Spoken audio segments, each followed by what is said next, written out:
Demain, le 25 aprile.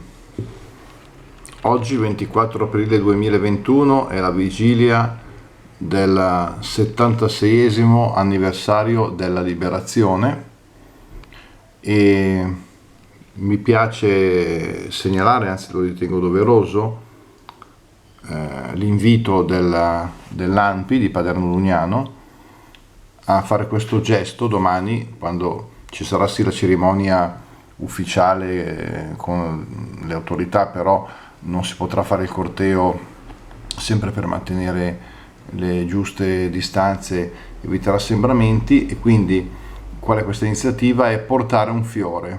Possiamo ricordare forse la canzone O Bella Ciao, no? Dove si parla del fiore del partigiano.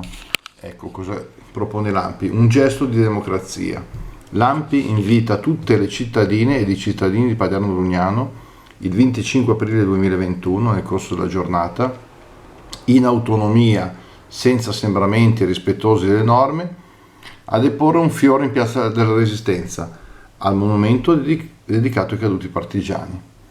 La resistenza di ieri è una lezione per oggi, per non dimenticare mai i nostri partigiani.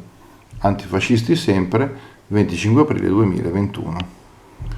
Ecco che con la sezione Cazzaniga dell'ANPI Paderno Lugnano mi unisco volentieri a proporre questo, a portare un fiore domani. Buon 25 aprile a tutti, buona festa della liberazione, buon ricordo della resistenza di quanti ci hanno